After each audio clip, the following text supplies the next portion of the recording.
Welcome to the Summer of Peace Summit, a production of the Shift Network. I'm John Raymer, and we are so delighted that you're joining us, and I'm very excited to introduce our special guest today. We have three remarkable leaders. Mayor Greg Fischer is the mayor of Louisville, and he's going to be talking about how he evolved as an entrepreneur and businessman to become the mayor of Louisville, which has won so many awards, one of which was the Model Compassionate Leadership Award. But we'll be hearing from Mayor Fischer. And we're also grateful and honored to have Dr. James Doty, the director and founder of CCARE and a clinical professor of neurology at Stanford University, as well as the chairman of the Dalai Lama Foundation. As well as an entrepreneur, Ronny Bell, co-founder and CEO of Ideal Network, as well as the founder of Pioneer Organics, which was the largest delivery company of organic food.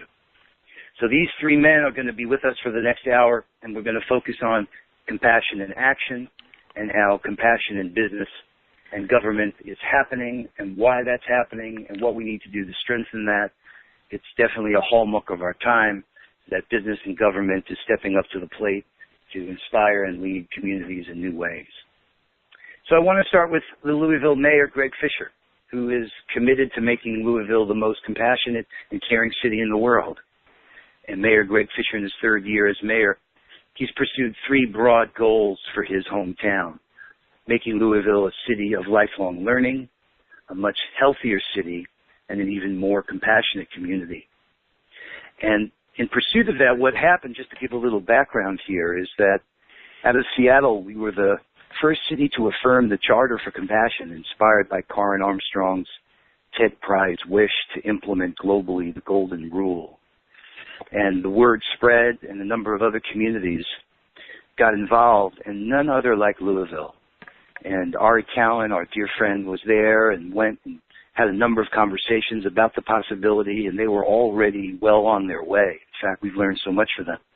But then the mayor and his team came to Seattle to receive an award and turned around and challenged us and said they were the most compassionate city in the world. And that has been the inspiration and birth of the Compassion Games, which we talked about earlier on the summit here. So I'm really honored to have you, Mayor Fischer. You are, for me, a beautiful example of what leadership needs to look like and be at this time.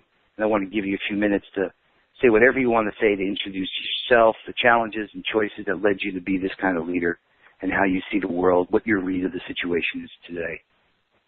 Well, thanks, John. It's great to be with everybody here today, and I appreciate all the leadership here on this call. And, the point is everybody's just trying to do a little bit better every day, trying to make the world a better place. And all of us have our own stories of where that started, and they're usually personal stories. And I was fortunate to be raised in a family with a mom whose kind of motto was, if you can help somebody, just help them. You don't ask what's in it for you, you just do it. And my dad's guiding value was everybody's the same, whether it's the President of the United States or somebody that's hard on their luck on the street corner. So I grew up with four siblings with those values guiding us, and I'm a business guy that just happens to be mayor, so those were the values that led my businesses as well, and some we did quite well. And I made a decision about 5 years ago to get involved in public service at the elected official level. I've always done a lot of community service, and what fascinates me about public service or being a mayor is that there's a lot of resources that government operates, obviously, and if you could figure out how to align those resources in a way that optimizes the potential of all the people of your city, that would be a beautiful outcome. And in that way, it's very similar to running a business. I mean, that's what top CEOs' goals should be: optimize employees' potential. Happy employees make happy customers. So, in effect, I'm the chief executive of the city of Louisville, Kentucky here, so my goal is the same. So with those thoughts coming into office, the question for me was, how do I position this with the people so that they can hopefully buy into this and we can move forward? And like any good organization, we said, here's some founding values that we want to build and evolve our culture around. And you referenced those earlier. The first is lifelong learning and innovation. Any great city has that going on. The second value is a healthy city, and by that I mean physical health, mental health, environmental health. And the third was, how do we be an even more compassionate city? And I've got to tell you, when my so-called political advisors were hearing me say I wanted to talk about compassion, they kind of looked at me cross-eyed and said, well, why would you want to do that? And that's going to make you sound weak, and, elected people are supposed to be strong. And I said, look, I've got a business background. I've helped create lots of jobs. I am confident that people can relate to an even more compassionate city. And I must say that it's the one thing when I talk to any crowd that everybody can agree on. I don't care what country they come from, what their political persuasion is. There's tremendous resonance on compassion. And I think what's been lacking is an absence of leadership from public officials to get into the area of secular ethics. We can talk about the Dalai Lama's visit to Louisville and our discussions on that later if you want. But people want to hear about what the guiding values of a city should be.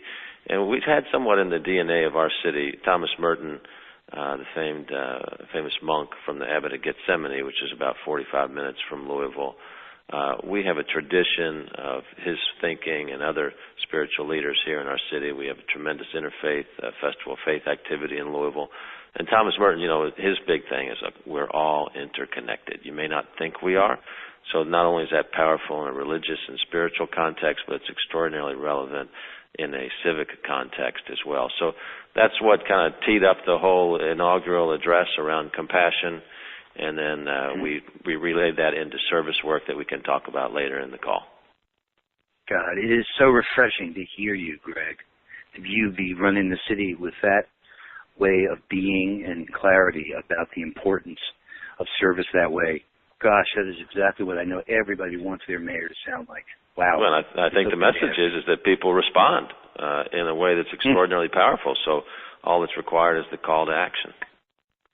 Right. It's a shame, actually, that it's that way, that people aren't used to hearing that. And to have you say, no, people are responding well to that, that's such a great message. In fact, we'll talk about the resolution from the U.S. Conference of Mayors as well. Awesome. Well, I'm also excited and grateful to have you, Dr. Doty, on this call with us. This issue about compassion being mushy and unclear and being weak, and you've brought so much light to the vision of science of compassion and the idea that compassion is something that one can understand and study. The Center for Compassion and Altruism Research and Education at Stanford is such a shining light and example of that kind of institution, bringing awareness to this topic. Welcome to this call, and please go ahead and share with us your insights around compassion in action in business and government as well. Sure, John. Thank you so much. It's really a pleasure to be here with Ronny and the mayor, and it really is quite extraordinary what is happening throughout the world right now, because I believe, like we had an age of enlightenment, that we now have and are in the early stages of an age of compassion. And as with the age of enlightenment, it started with spurts and fits and little bubblings of activity here and there until finally it coalesced into a profound movement that changed the world. And I really believe that that is where we're at today. And with the efforts of yourself and the other individuals on this call and the many thousands and millions of people around the world, I think we're going to see extraordinary things happen over the next several decades that, in fact, will essentially be what it is that causes our species to survive. The thing, though, that we have to recognize is that when we speak about governments or secular organizations, it is wonderful to talk about aspirations and intent, but what really is at the base of that is science. And we are now in a position where we can say with absolute authority that being compassionate, caring for others, it not only has a profound impact, obviously, on the person who is receiving, but in fact, it has a profound impact on the individual doing the caring or the giving. And it's interesting, not only in regard to mental and physical health, but in fact, studies now show in regard to longevity. And the reason is that while many people are quite cynical when they look around the world and there's this perception that there's ever-increasing lack of caring, or that there's this diffuse cynicism, the fact of the matter is that 95 to 98% of people are actually good, they care, they want to contribute, they want to transform their lives, and they want to help others. Being kind and compassionate, in fact, is our default mode, and that is where we function best, and that is where we thrive. And what's wonderful to see is now with science, we are seeing the impact of this realization. As an example, in school, when we initiate programs that emphasize compassion, caring, and internalize this type of behavior, we see extraordinary things happen. We see increase in attendance. We see improvement in academic performance. We see significant decrease in bullying type of behaviors, because there's an understanding that we're all connected, that we're all alike, and in fact, that we all suffer and are fragile human beings, and we need the support of other individuals. As Mayor Fischer alluded to in regard to business, we look at right now one of the greatest causes of absenteeism and decreased productivity in businesses is actually manifested by a lack of compassion, if you will, in that employees oftentimes feel stressed. And when somebody feels stress and are suffering, they cannot do their best at work. They cannot they cannot thrive. They cannot flourish. And when businesses actually recognize this and incorporate a variety of measures to address this situation, there's an unleashing of productivity, there's an unleashing of talent, and in fact, like all of us, when we are cared for, we thrive. And I think this translates now into government, this translates into healthcare, and I think, as I said earlier, that this is the early stages of a movement, but it is going to be, I believe, like a wildfire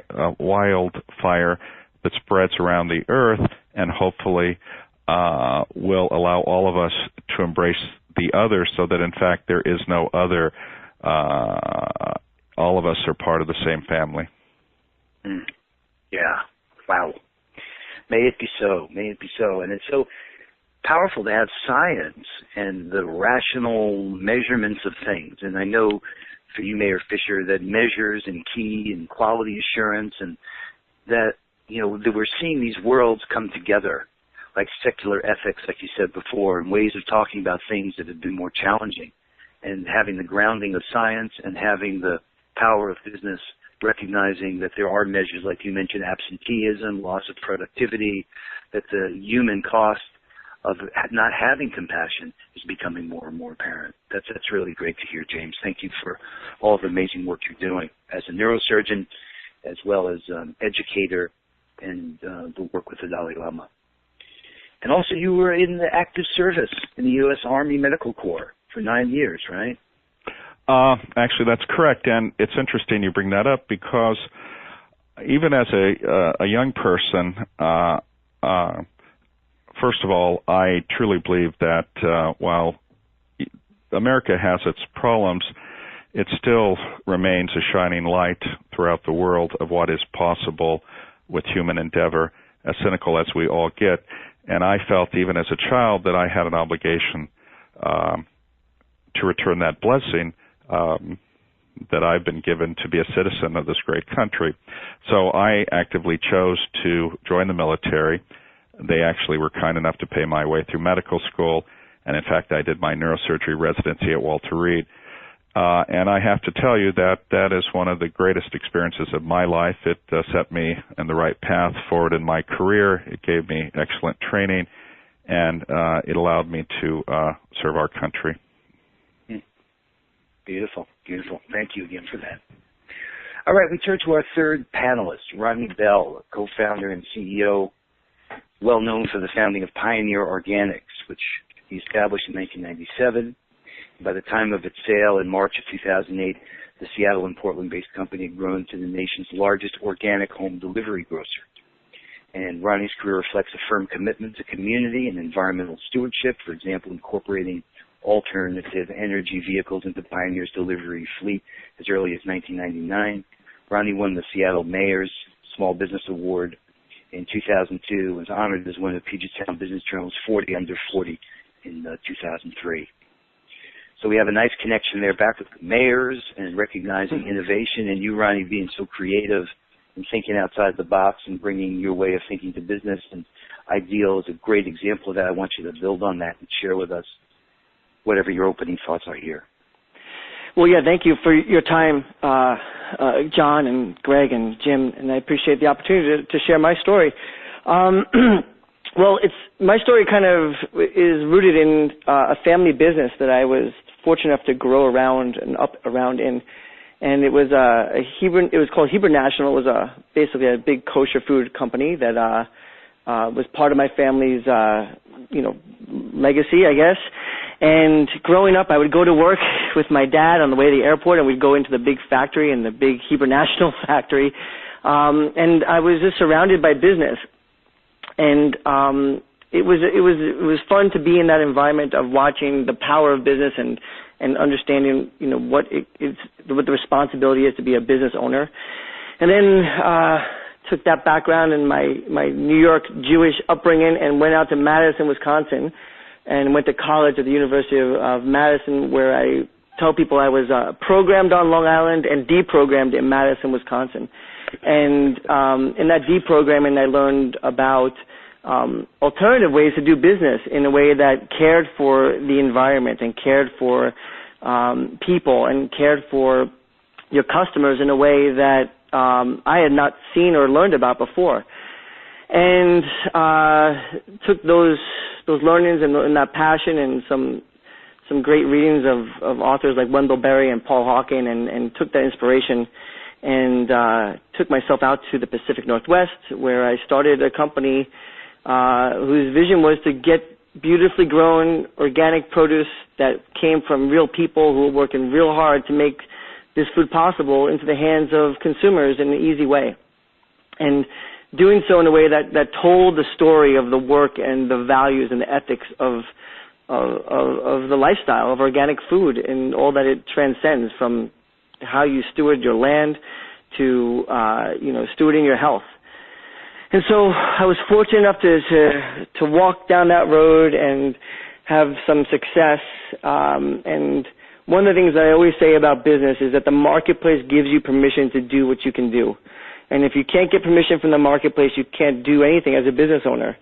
And within all that good fortune, the marketplace responded to what we were providing. And from there, we took that to another level, and we said, well, here we are. We're having some success. What can we do to demonstrate the capacity of business to be sustainable or be caring and thoughtful of how I guess the word is intentional on how we operate. And so we took that to the next level. We started to research, alternative fuel vehicles in 1999. And we had almost half of our fleet run on natural gas vehicles in 1999. And again, the marketplace responded and allowed us to do things as we grew. And all in all, we really had a wonderful business where people were cared for as employees, where our customers were able to get together in community. Once a year, we'd run a summit of basically our customers and our farmers and our employees coming together and sharing, which was somewhat unique for the internet-based business that we were. We'd actually host events to bring everybody together and share in community. Yeah. And that business was very successful, and I was very fortunate to be a part of that success with a lot of people's help. And then the business was sold, and I just continued on of trying to figure out how I could make my footprint in the world as caring and as passionate as possible around giving back. And I stumbled upon this gentleman named John Raymer, who's the moderator of the phone call, who was running a nonprofit called the Intera Project. And the Intera Project was basically a community loyalty program where we help facilitate transactional contributions between local merchants and consumers and back to nonprofits. And once learning about this kind of value system that's possible and seeing it happen in action, I've to this day have grabbed hold of that idea that we can all make our values align with our choices through harnessing our consumer power. And I feel like I'm a pit bull holding on to this value prop or holding on to this idea that this is possible, that you could create a platform or a world in which consumers don't have to just choose between the cheapest item or the most, or the better service item. They can choose based upon what their values, what they want to see in with their values in terms of their dollars and the businesses that they support. And that has taken me on a journey of starting Ideal Network. And Ideal Network started out as a daily deal site similar to Groupon or Living Social, in which we helped consumers find great offers from local merchants that 25% of the purchase price resulted in a contribution to the nonprofit of choice by the consumer. And then the pit bull part of me, when that wasn't successful and not being able to let go of it, is now we've shifted the business to be more of a consumer-driven brands, product-driven brands with the same value system where we help facilitate that contribution to the cause of choice for the consumer. And then within that, we are working with the causes to create outcomes. These outcomes become stories, and these stories become lives changed. And collectively, they are the impact that we are making in this world. That if we weren't able to come together in this fashion, if we weren't able in the work that we're doing at Ideal Network to bring these parties together to create this shared outcome, then it might not have happened otherwise. And so we are passionately pursuing this vision, and it is what drives me every single day, is to allow for the consumer, for the brands, for the businesses, and for the nonprofits to all be part of a singular solution at the same time. And my work is all about that. Yeah.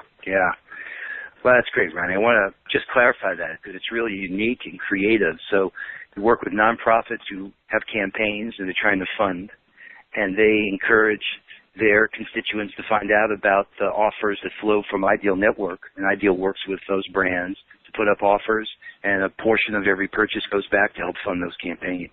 Yeah, and that's true. And the contention here is that every single brand, whether they're doing it to their highest capacity or somewhat, they are all doing things to give back to the community, right? And we believe that there's a voice that's not being sung loud enough or not spoken loud enough about the work that businesses do to give back and the importance that it does. And I think the lens that people can look at businesses from is a little bit different than just the products that they're seeing. So we're trying to give voice to that whole ethic in a louder platform. Yeah, very good. In fact, Ideal Network is a B Corp, and B Corps are in 24 nations now, and they're really redefining success in business to be able to, like a fair trade mark, to be able to say you're a B Corp. And I think Ideal was a winner of Best in Community, which is an example of, through these B Corps, they're creating value not just for their shareholders, but for society in the process. I think, James, you mentioned it was just an article in the Wall Street Journal about it. This has been getting a lot of attention about how government can sanction these kinds of corporations, and that this kind of social signal that you can send to the marketplace to let you know that your business shares these values and is a part of this virtuous circle that's happening of creating value and business being a driver for that kind of change. And what B Corps are allowing businesses to do is to not just take into consideration their shareholders, but their stakeholders when they make choices. And so an extreme example of this is if there's a buyer of a business that is offering the highest price but isn't looking at the stakeholders, whether it's the supply chain or the customer base or any of the partners into consideration in terms of the sale, there is some protections in those states where B Corps are recognized for the board to make different choices so that it's not only about the highest, the greatest, return for those investors. It's the greatest return for the stakeholders as well as the investors. And B Corps are leading the way in changing the dialogue on business and allowing for businesses to make different choices with legitimacy. Yeah. Well, I'm curious, Mayor Fischer. I mean, you say you're a business guy who's a mayor there, right? And you hear this conversation often, business and, got to get down to the brass tacks, and it's all about return for your shareholders. How do you justify in business taking the time to care for your people, to care for the planet, to give back these ways? How do you build that bridge when the traditional way of thinking about business is very matter of fact and may seem to be weak, like you said before, to take these more other human values and bring them into the conversation about business and certainly about government? I'm curious how that's been for you.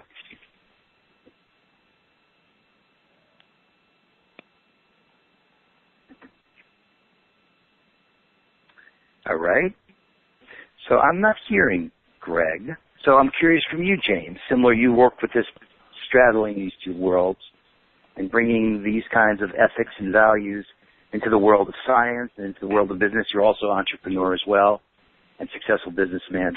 Sometimes when people say, well, wait a minute, these softer values, they're not so important. Why are you taking time and energy to give back this way? How do you deal with those kinds of criticisms or questions? Sure. I think that oftentimes, especially in Western society, there is this mistaken notion that the acquisition of things somehow have value.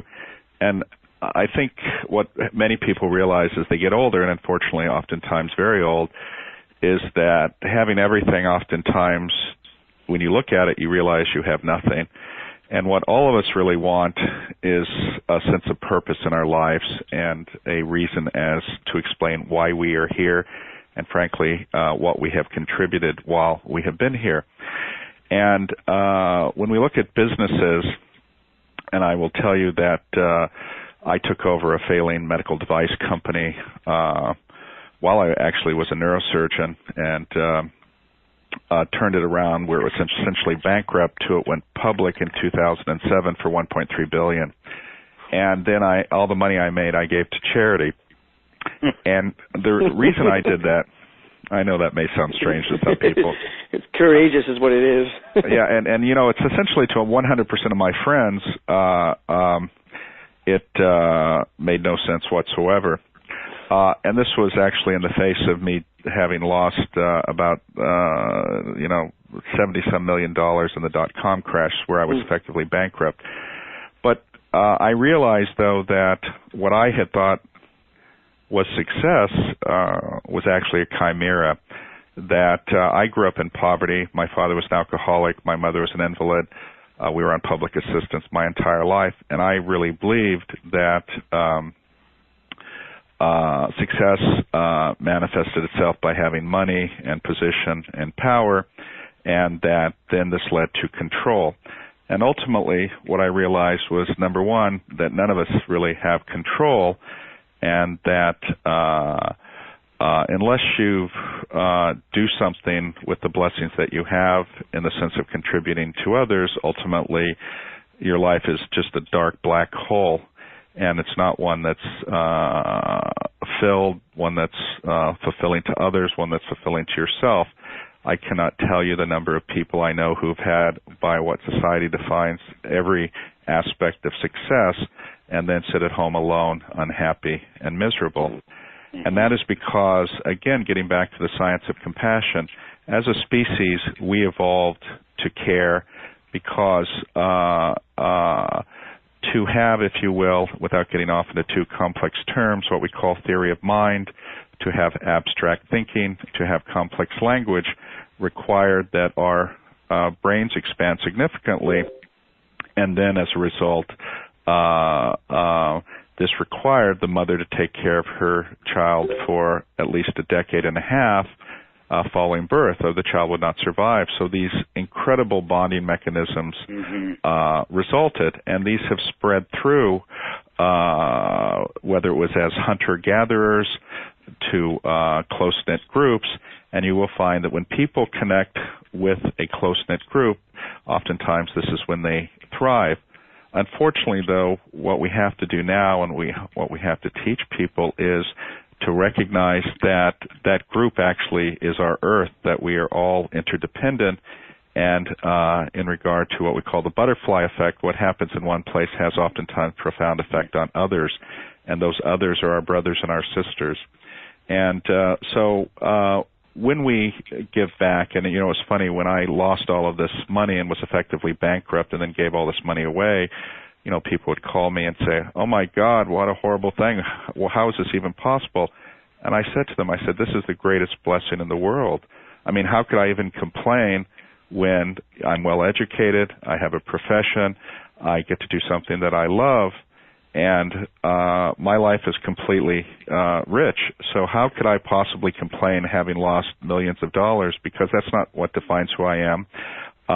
It makes me comfortable maybe a little bit more, but frankly, at some point, all of those things end up being more of a burden than they are a blessing. So my message is, if you want to be happy, care for others. If you want others to be happy, care for others. So, and that's really what the Dalai Lama says, and I've had the blessing of being friends with him, and he's truly an inspiration in this regard. Wow, James. Talk about living your life as an expression of your values and doing the things and demonstrating the things to others. I hope everybody listening really, I mean, gosh, James, that is so moving. Thank you so. And let's go back to the mayor now, because the mayor has been here all along. Unfortunately, we were slow on unmuting him. But I want to go back to the same issue about the bridging of these more softer issues and the often challenges of business saying, well, you have one mission in life, that's to make profit, and if you can't demonstrate that it's going to lead to more profit, why are you bothering to do it? And all of that kind of challenges I know you've addressed as a leader, Greg, as both a businessman and as the mayor. So tell us, share with us a little bit, how do you address those criticisms and challenges when they come your way? Well, I loved competing in the business world against guys, and it's usually guys that have that kind of Neanderthal view of leadership in my mind. You know, it's just like work harder, you know, and don't spend time on these soft skills. And the answer is in the acquisition of the soft skills, the communication, how that is effective between people. So analyzing just how we manage conversations, how does that build relationships of quality and of trust? And there's methods to do this. It's like building a very complicated playbook, but it builds not only the hard skills of delivering a quality or a service, but then it also builds human beings, and that's the most exciting part of the journey, because as they see more skills being developed and they start having views of themselves that they hadn't before in terms of their capacity and capability as a human being, a great side effect of that is they become more productive and higher quality and more committed to your workforce as well.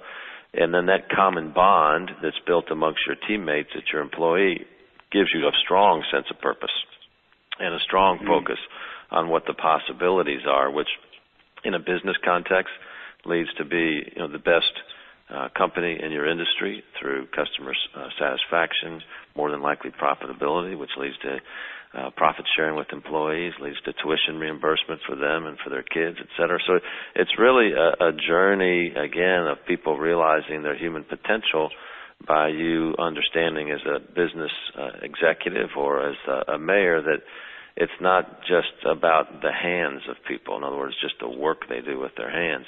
It's about developing their minds, and it's about developing their heart as a result of that as well. And when you can get the hands, the head, and the heart, to use a Stephen Covey type of term, in a business setting or in a civic setting, then there's nothing that can stop you. So from a city standpoint, the way we're manifesting compassion is through service work. It's a very straightforward way to do it. And we bring that alive through a project called Give a Day. And we have a Give a Day week. Can you give a day? Can you give a couple hours? And it's giving people permission to get out there and explore the city, meet people that they hadn't spent time with before on a service project, which then starts building a connection and building a trust around that. And when we had our first Give a Day, it was my second year in office, I said, let's set a world record for compassion. So that's what led to all the fun banting about between Seattle and Louisville. And in our first year, we had about 90,000 acts of compassion and service in our city of 750,000. And then year two just was completed this last April. We had 107,000 people.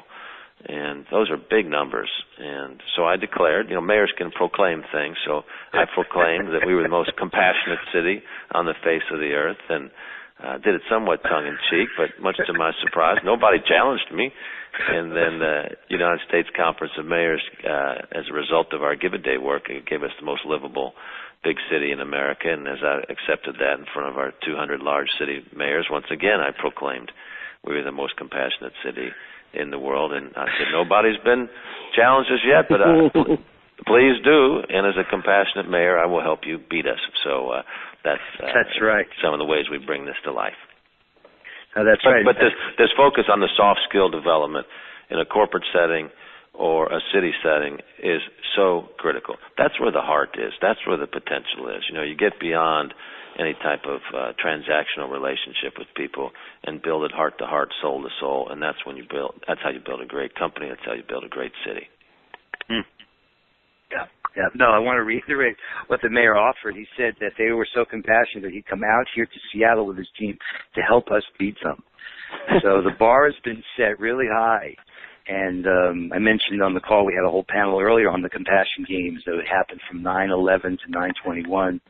And in fact, the vision that we share amongst us on this call is building towards a World Compassion Festival with Louisville and with cities all over the world engaging in these compassionate city campaigns and playing the compassion games and all the other expressions of how human potential gets realized and how we turn the ship around here on our planet. And it's businesses like yours, Ronny, that have its very core giving back. I mean, you're building the whole business model based upon the desire that people have to align their values with their market choices. What do you think about how do you justify a business model like that? I mean, you've always been an innovator, being one of the first with organic foods.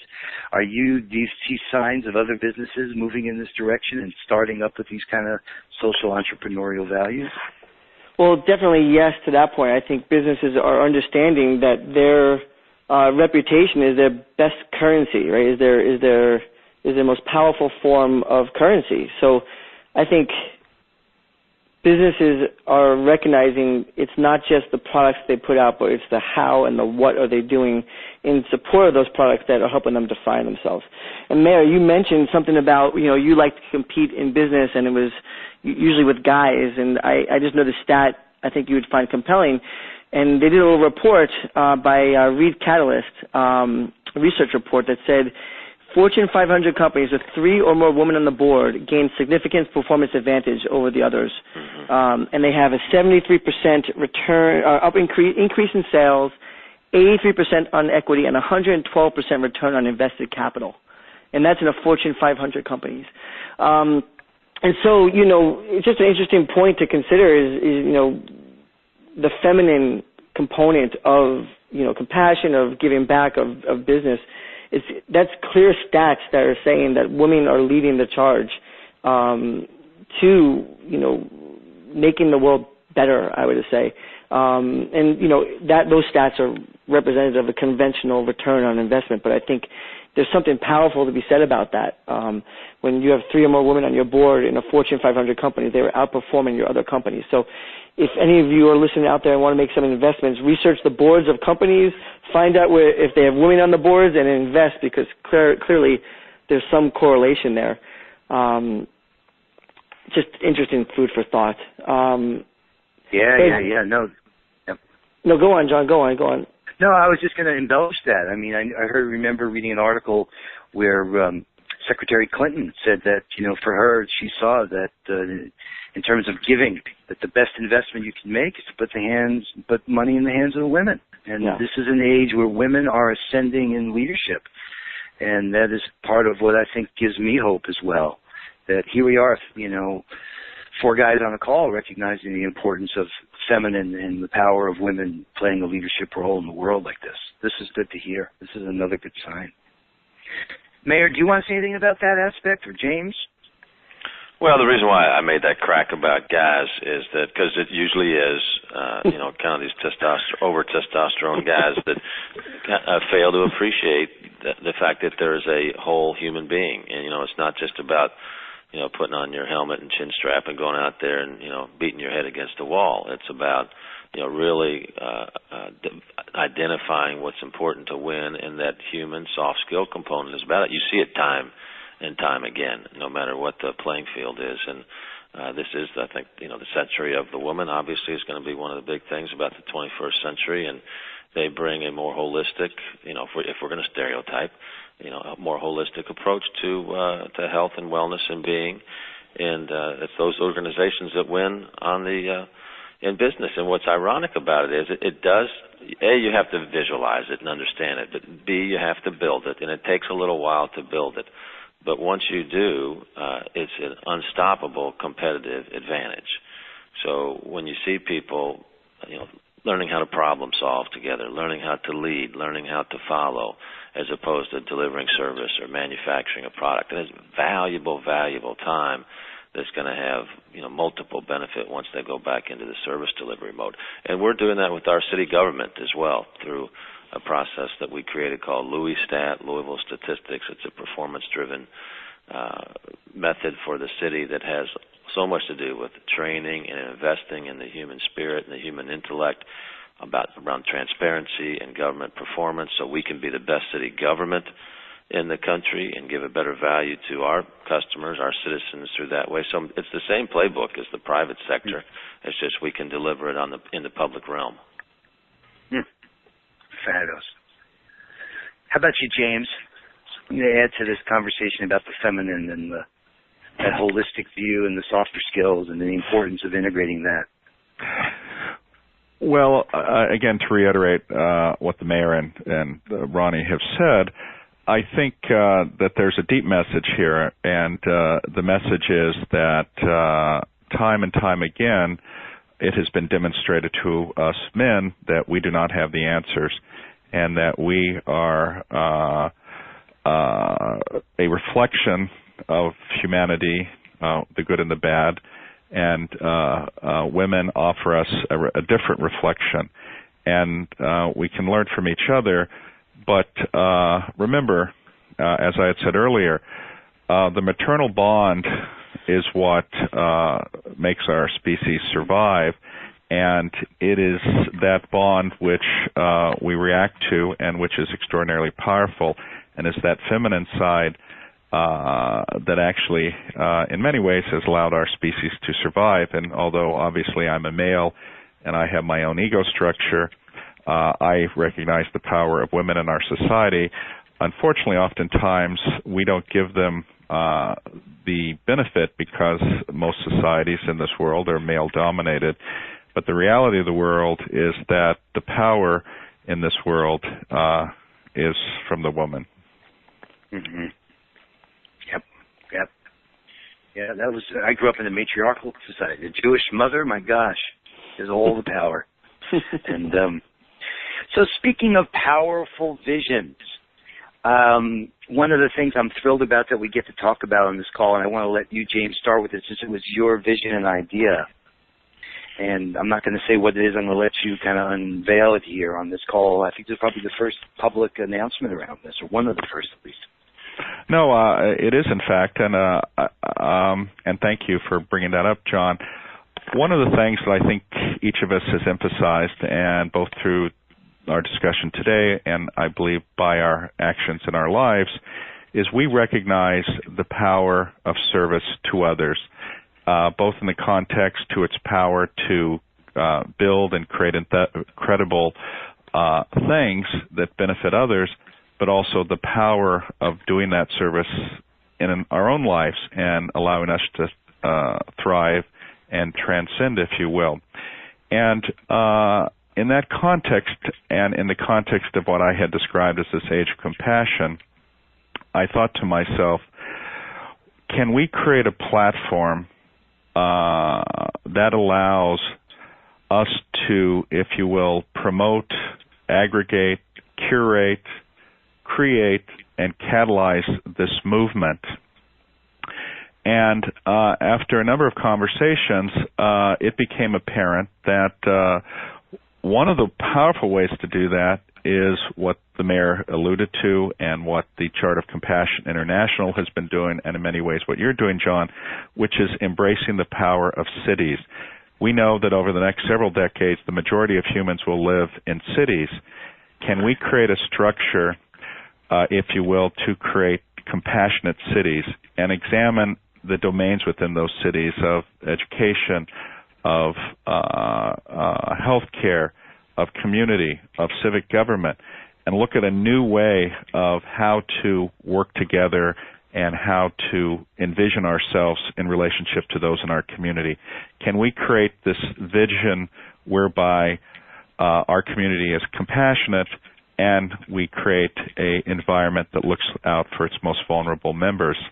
And in that context, what about a vision where we put a stake in the sand to announce that the future is recognition of this interdependence. The future is this recognition of the power of service. Why not have a World Compassion Festival whereby we bring 100,000 people, young people, to service, to those problems that are greatest facing our humanity over the next several decades: global warming, environmental destruction, nuclear arms and disarmament, women's empowerment issues. Can we bring a group of young people to service? Because we know when young people engage in service, oftentimes they will stay in service to others because it is that powerful within their lives. And have basically a 3 or 4 day event where we bring youth to service. On top of that, we have a concert of musical activists, indigenous peoples, and on top of that, we have individuals who by their lives and their actions in their lives exemplify compassion, such as the Dalai Lama, Desmond Tutu, Sri Sri Ravi Shankar, Amma as an example, many of the Nobel Peace activists, and all bring them together this festival to celebrate this recognition of our interdependence and our service, and then simultaneously have 100 proclaimed compassionate cities throughout the world at the same time who celebrate the same vision, and we broadcast this message throughout the world and essentially create this meme of compassion where we all hold hands together simultaneously throughout the world and proclaim that we are brothers, we are sisters, and we are committed to making the world a better place. Mm-hmm. Well, that's beautiful. In fact, we were together in Louisville just recently when the Dalai Lama was there. And so I want to let you, Mayor Fischer, talk about how you see Louisville playing a part in this and continued leadership from you and the city as a part of this World Compassion Festival that I understand is happening in 2015, right? Well, we very much look forward to working with Jim Doty. I mean, he's one of the great global leaders in compassion and neuroscience, and we just love working with him. One of the questions that's before us is, how do we scale compassion and altruism beyond those of us that are very interested in this, where it becomes a global movement? And I believe, I just see it happening in our city, so I think it can happen around the world as well. So one of the areas that I wanted to work on, and it has been with great pleasure, has been with the United States Conference of Mayors to see if the cities in America could start understanding compassion and the use of compassion, because everybody agrees with compassion at this high level of abstraction that we're talking about here on our show today. But the question is, how do you bring it alive on an individual basis? How do you bring it alive in a city, at a community, neighborhood, street level basis? And what are the tools that can be used by civic leaders, other community leaders, so that they can make their world a better place, make their city a better place? So about a dozen United States mayors at our recently concluded annual meeting of the U.S. Conference of Mayors about a month ago put forth a resolution before the conference that was unanimously passed. And I just want to read a small bit of it so you can see how the United States Conference of Mayors will be looking to scale this concept of compassion throughout the country. So it reads in part, the United States Conference of Mayors will provide future opportunities for exploration and discussion among mayors on the role of compassion as an effective policy for their communities. The work of the mayors' exploration will result in the development of policies, procedures, tactics, and practical guidance on the integration of compassion in programs to address the holistic wellness of communities, especially as it relates to those most at risk. So you can expect work from the U.S. Conference of Mayors as we focus on this century of the city, as Jim Doty just commented on, where people are living and starting businesses and innovating, is also for the seed for compassion to spread around the world as well. Yeah, beautiful, beautiful. Yes, so then a couple other things, and I know that Louisville is going to be a major city as a part of this festival, and it's going to integrate the work with the charter and the work with Compassion Games and all these other expressions that are here as part of the Shift Network. In fact, just to point this out, how competition is playing a key role. So this network that we're on, the Shift Network, Stephen Dinan, to his credit, was inspired by the Compassion Games. And part of what he's going to be doing is challenging the other networks, and I'm not going to name him, I'm going to let him do that, to see, again, in the spirit of not competing against, but competing with, and using these competitive instincts we have to strive together to create different kinds of institutions, whether they be businesses or whether they be governments or whether it be us as an entire planet, which is remarkable. I mean, the call this morning, again, having us all connected and being able to see really the interconnectedness now with the technology supporting that. And Ronny, your whole vision for the way now consumers can support those causes that they have and businesses, I want to give you a chance to build upon that and how you see, because I know Ideal isn't just in Seattle now. In fact, it's throughout the United States, right? People can sign on to Ideal Network from anywhere. Yep, they sure can, John. Thanks for the plug. But yeah, we are working, diligently to find those brands, those causes, and the people that want to make their impact felt through their purchases to come together collectively. So, I'm just honored to be part of this panel. But really, the work that we're all doing, I think, speaks to the sense of urgency that is necessary and the hope that we all have to see the world change. And Mayor, boy, you are really doing some great work with those other city mayors, and I can only imagine how they first reacted when you might have brought this up to them. Fun, be good to be a fly on the wall of some of those conversations. But boy, I really appreciate that work that you're doing there. Well, our pleasure. Yeah, I mean, all of you, each of you have really changed the game. I mean, you're all willing to do things that, are unconventional and just make sense to you, and that kind of quiet confidence that you carry. I am really deeply impressed and honored the fact that I know you guys and that we've been able to put on a conversation like this for the world to hear.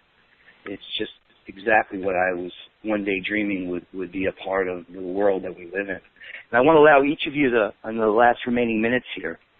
So often helpful to give people some suggestions on any things you recommend they do. I also want you to put forward whatever websites or any way people can plug into the work either in Louisville or with the mayors or with the CCARE or however you guys want to talk about. So maybe we could start with you, James, then we'll go to Ronny and then to Greg.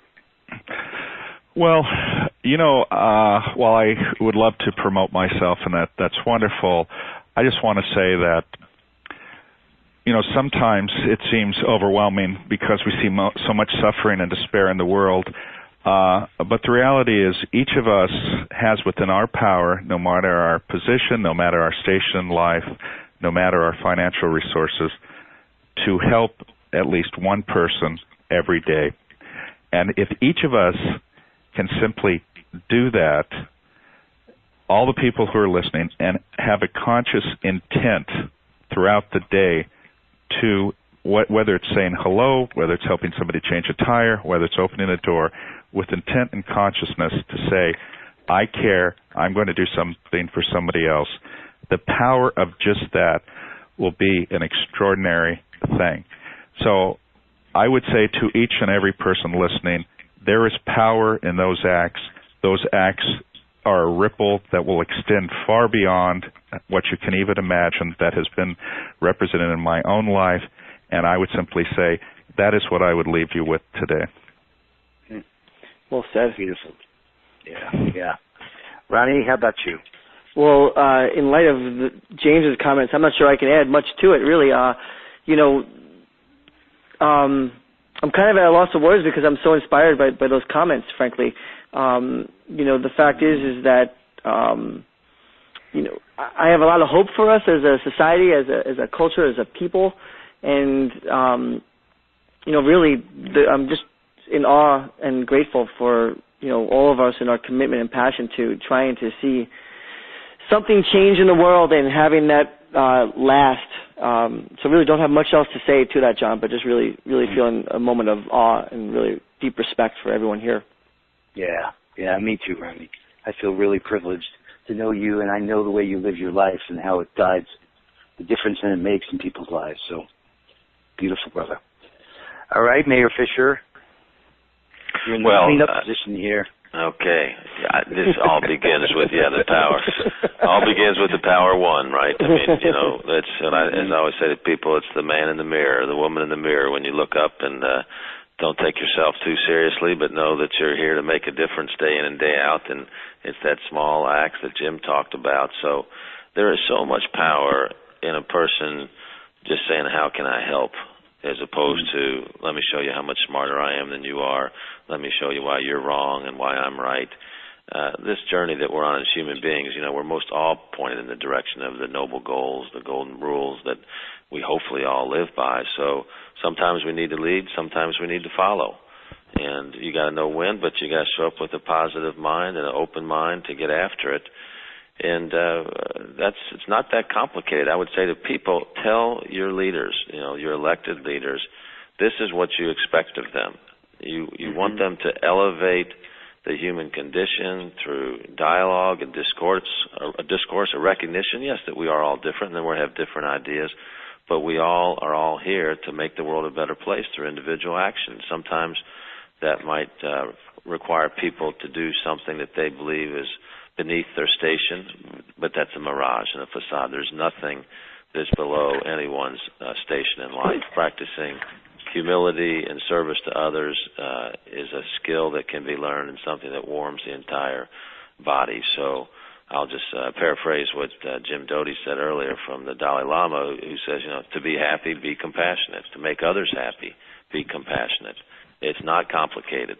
We need to unlearn a lot of the bad habits that we've developed over our lives and go back to that initial baby that we were all born in. And when you see little babies crawl around and they come up to you, they don't slap you. They want a hug, right? It's natural for people to help each other. Let's get back to the basics. Hey, John, I would just add one other thing, actually, in thinking of these other comments. Sometimes I think we all feel a little bit, disempowered, right, and a little bit struggle. What can we do? And James, your comments were to that end.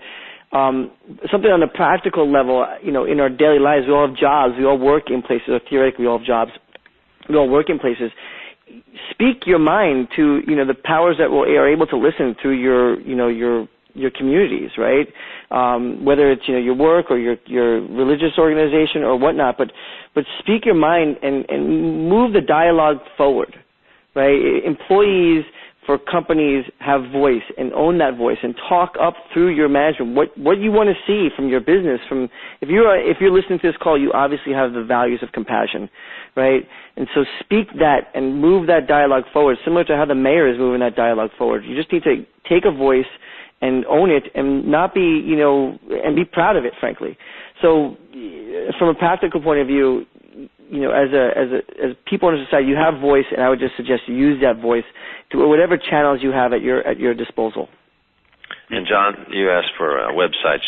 If you want a method to motivate your city towards service, you can see how Louisville's done it. The website is mygiveaday.com. So mygiveaday.com. Yeah, very good, very good.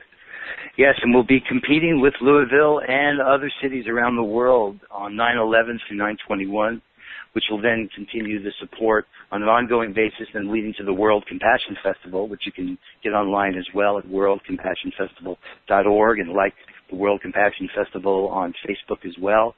And certainly a font of wisdom and resources about compassion is the CCARE, the Center for Compassion and Altruism Research and Education at Stanford University.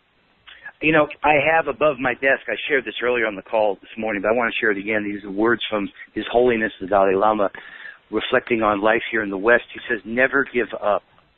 No matter what is going on, never give up. Develop the heart.